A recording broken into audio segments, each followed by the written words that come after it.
miarahaba tonga sodray ato amin'ny afoezay tamin'ny farany teo sika niresaka mikasika ny Illuminati, nouvel ordre mondial, le franc-maçon, niresaka ny fianakaviana telo amby folo izay mibaiko izao tontolo izao. Androany kosa indray sika mijanona amin'izay sujet iray izay ihany fa iresaka resaka ny franc-maçon izay ao Madagasikara sika androany. Ny franc-maçon dia nanomboka tao Mascareine vondronosy izay ahitana ny Île Maurice, Île La Réunion ary Rodrigue. Tamin'ny farany 18e siècle ny loge na ny trano Île Maurice nanohatra nampiditra ny franc-maçon tany Madagasikara tamin'ny 1798 saingy tsy nahazo vahana zany franc-maçon zany raha tsy tamin'ny farany 19e siècle. Ary tamin'ny 1890 nanomboka tao Antananarivo ary nitondra ny anarana hoe le loge d'Imerina izay avy tamin'ny GLDF, Grand Loge de France. Raha variana ny tamin'ny fanandevozana ny vadika fananjanantany zany fanandevozana zany tamin'ny 1896 dia nahazo vahana be kokoa ny franc-maçon noho izay fanjanahantany izay indrindrandrindra noho ny nanovany général Gallieni ny gouverneur général ny fanjanahantany tamin'ny 1905 ho i Victor Augueneur izay franc-maçon izay avy ao amin'ny loge ni les amis de la vérité à Lyon ni franc-maçonnerie niveau anti Victor Augueneur ity. Tao amin'ny toerana izay betsaka vahiny kokoa no nanomboana ny velarana zany franc-maçonnerie zany tamin'ny 1900 ny Grand Orient de France na GO dia nanomboka naneo ny endrika ny franc-maçonnerie tao Tamatavy ary nitondra ny anarana hoe la loge l'avenir malagasy Tamatavy. Ary lasa indépendance malagasy ny anarany tamin'ny 1905. Asina tsipika kely fa ny namorona ity loge l'avenir malagasy de Tamatavy ity dia i Blaise Diané izay sénégalais nanana ny maha izy azy tamin'ny resaka fanjanahantany notendreny frantsay nanao affectation tany Tamatavy izy ity. Ary raha ny tantara ny fanjanahantany malagasy ny sénégalais dia fantatsika rehetra ny tantara nahatonga atsika ny teny hoe Sénégal mahazo baiko dia fantatsika zany zavatra nataon'ireo sénégalais ireo zany tamin'ny malagasy. Tsy nahazo vahana loatra ity loge tao Tamatavy ity rehefa lasa niaran'ny Madagasikara i Blaise Diané tamin'ny 1909 ary niditra indray ny GLDF, le Grand Loge de France tamin'ny 1910 ary nitondra ny anarana hoe la loge les trois frères Amaginga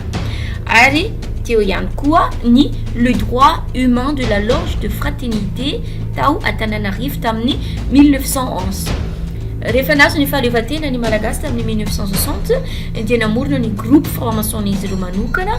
ary nitondra ny anarana hoe le grand rite malagasy izay nifonina tamin'ny 1962. Ny ankamaroany franc-maçonnerie ao Madagasikara dia mitazona ny sy miandraikitra asa ambony indrindra toy ny miaramila, fampianarana ambony, ny afera, mpitondram-panjakana, ireo mpitondram-panjakana ambony ireo zany ny asa taon'izy reto satria raha nanaraka ny vidéo farana ataoko dia ireto groupen'olona ireto dia toerana ambonimbony ihany no tazominy satria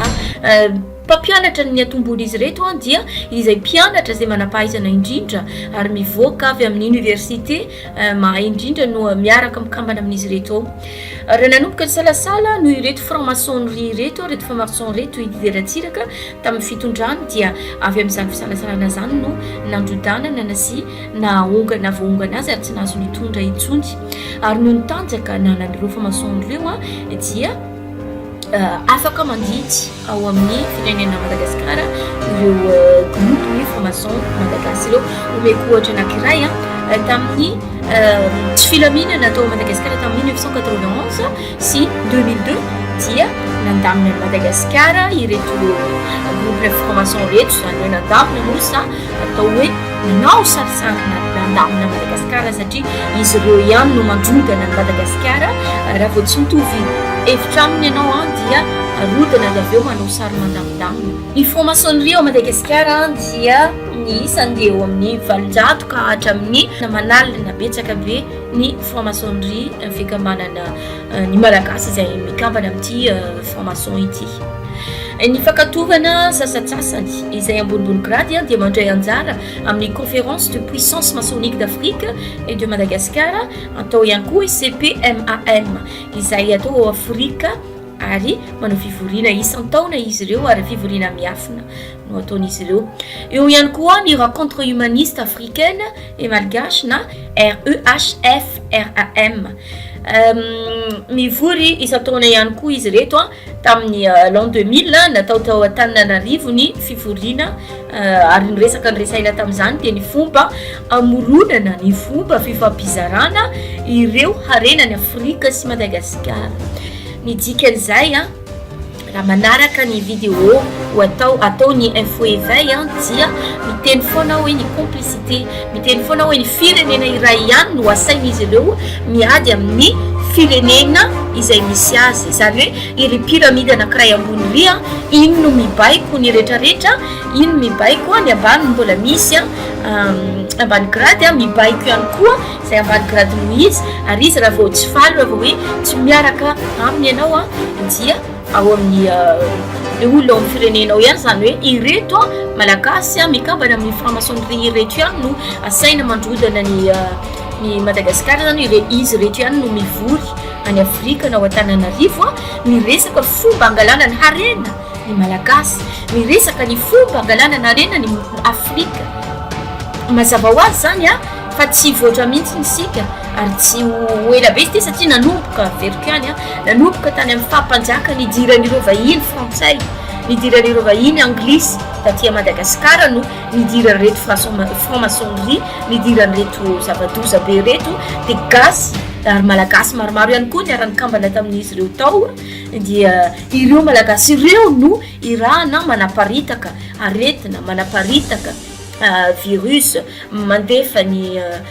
adiady manakorotana ao Madagasikara amin'ny politika. Zay rehefa tsy miara-miasa aminy ianao dia aongana dia aratsiana ny atao daholo sy efa naratsiana rehetrarehetra hoe ty mpivarotra tanindrazana ity, rehefa izy mivarotra tanindrazana no manaratsy an'le olona mivarotra tanindrazana. Teo ny 91 rehefa tsy nanaraka taminy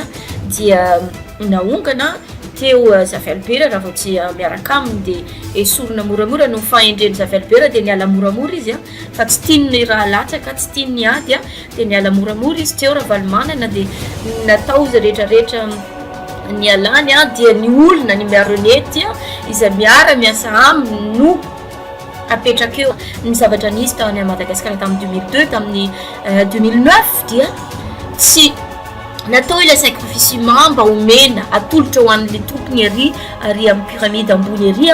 dia efa omena ny nombre an'le vatan'le olona iray na nombre ny isan'le raha latsaka dia raha mahatanteraka an'iny le olona dia mahafaka mitondra moramora mitondra an'le olona teo ary na dia teny azy izy hoe tsy afaka hiverina hitondra dia mbola tafipetraka ihany ary tsy adosoan'ireo olona izay manaraka azy no jamba satria ireo olona ireo no ile sacrifice atao hoentin'le olona raha isy nanarana fianakavian'le olona dia atao amin'le tsangam-bato izay aminoany omby aloha dia any apetraka ao le anaran'le olona sy le mombamomba azy dia tafipetraka dia jamba ho azy ny masony ny sokatra ny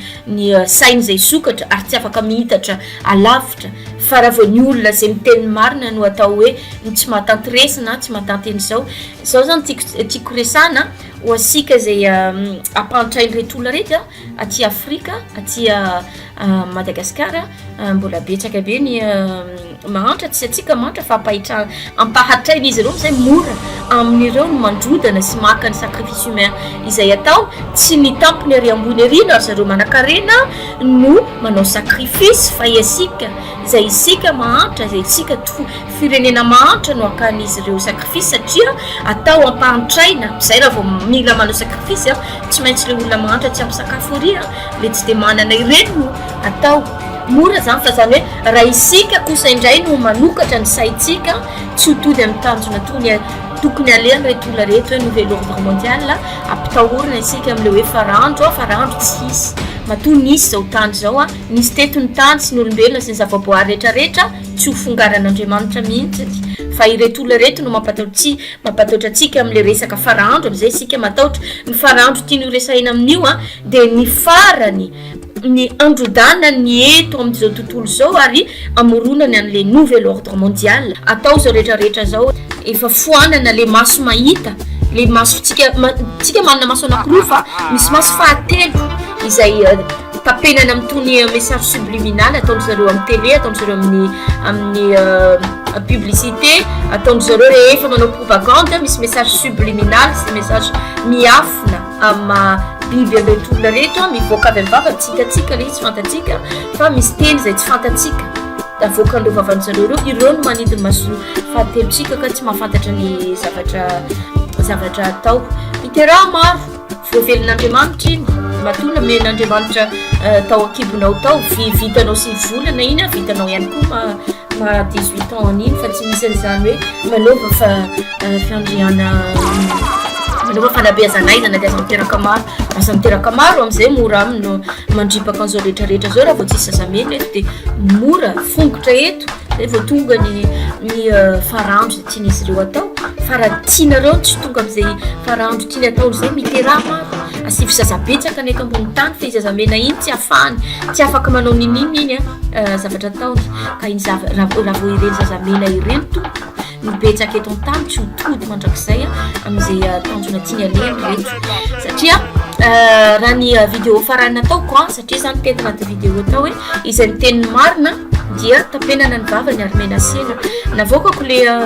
eto aloha za dia miteny hoe za tsy dia mampiasa Facebook firy an'izay manaraka anany amin'ny Facebook tsy mampiasa firy an'ireny satria raha navoakako le vidéo farany le resaka illuminaty dia vao navoakako vao tsy ampy une seconde akory dia tonga dia bloqué nanatiny 48 heures ny compteko ary rehefa nantany aho inona ny antony dia tsy mety aminay ty zavatra vidéo ty fa fao le izy fa tsy azo avoaka taloha ny Facebook algorithme no miasa ao algorithme zany robot no ampiasain'izy ireo fa amin'izao no io réseaux sociaux faran'izay ampiasain'olona indrindra eto ambony tany io ny farany maro indrindra mba hikrasena ny fiainatsika sy zavatra ataotsika mba hiambenana sy higidena ny zavatra ataotsika dia io no ampiasain'izy ireo voalohany indrindra hiambenana atsika fa zay tiako atao zany tiako resana hoe oka isika aty amin'ny toerana mahantra ireto ty amin'ny toerana lazainy zareo fa mahantra io nefa manan-karena ampahatraina sokafo ny saina aza vela ho lembenan'olona aza vela ho ambanibanin'olona hoe mahantra ianao dia ho hitsakitsahany tsy misy mahantra zany eto ambony tany fa samy manan-karena fa ry zareo no mampahantra ary ny vola tsy atody atsika tsy misy olona maty zany afaka mitondra vola any ampasana vola ravina ny vola taratasy ary ny zavatra ampiasaina anatin'iny vola iny ao mbola misy message subliminal message miafina izay misoratra hoe obéi mila manaraka zay tiany atao ary mandray an'iny vola iny ho andriamanitra ao zay ny message miafina anatin'io vola io ao zay mahatonga atsika le hoe raha vao tsy manambola dia sorena raha vao tsy manambola dia mamon'olona raha vao tsy manambola dia mangalatra vola aza atao ho andriamanitra vola tsy misy dikany vola afaka may vola afaka vitina fa ny ain'olona rehefa marary sarotra be mitsabo azy ianao n'andriamanitra ianao no ambony vola aza atao mahabaiko ny tenanao mihitsy fa ny tenanao ihany no ambonin'ireny vola rehetra ary ny zaza aza atao ambany zavatra fa io zaza io mbola manampy atsika tsy tonga avan'ireto olona reto amin'izay tanjona tiany ale any amin'ile nouvel ordre mondial asifilanjany zazakely asifilanjany zazamena miteraha maro fa zany farandro resain'izy reto zany tsy hotody ary tsy ho vitan'izy ireo mandrakizay mihitsiny raha vao miteraka maro sika efa misy maromaro am'izao fotoana zao mahafantatra ny zavatra ataon'izy reto misy maromaro am'izao fotoana zao tsy manaiky zavatra ataon'izy ireo ary misokatra ny sainy ka noho izay fisokafan'ny saintsika zay dia efa matoa izy tsika efa mivoaka pahabe maso le zavatra ataon'izy ireo tsy misy dikany zany sokafo ny saina dia aza manaiky ho lehibenany reto firenena matanjaka reto hoe mahantra tsisy olona mahantra zany manan-karena sika fa ry zareo ny mahantra fa zay mahatonga an'izy ireo mampahantra atsika makany arenatsika mba ampanan-karena azy ireo satria mialina zay fananankaren ny malagasy zay sy ny afrika zay dia araina ny arenatsika dia zareo mahantra dia atsika natao hoe mahantra zay dia mitsaorana betsaka dia mba hiagaviana sika malagasy mba hiabone tompo misy betsaka amin'izay vidéo koa fa tsy fantatro hoe inona mahatonga malagasy sarotra be amin'izareo ny abone zavatra klikena fotsiny le s'abone dia vita ka zavatra ohatr'izany tokony mba afaka fanampy sika manokatra ny saitsika mba ifandray tanana rehefa nolotra sy fanolotanana mba hiadina amin'le zavatra tsy ataon'le tolona reto andripanasika eto ambony tany raha itsika eny miaraka miaina miaraka tsara tsy ho vita reto satria ny zavatra ataon'izy reto any asina sakafo ratsy ny sakafo vidina any am'izay bebe kiby daholo ny lehilahy de am'izay sarotra be mirevolte ka raha be kiby be eo tsika ve afaka hiazakazaka raha be kiby be daholo fa tsika fe mitavy daholo tsika rehetrarehetra de afaka anao inona zany zavatra zany atao ny sakafo ratsy am'izay fa tsy afaka mirevolte fa raha le 1% contre 99% zay ny teneny koa resitsika tsara reo fisankiny saitsika sy mbany am'le télé vola am'le message subliminal mametraka fisaorana de mandra-piaona indray resaka afandray no resatsika de misaotra betsaka iloma daholo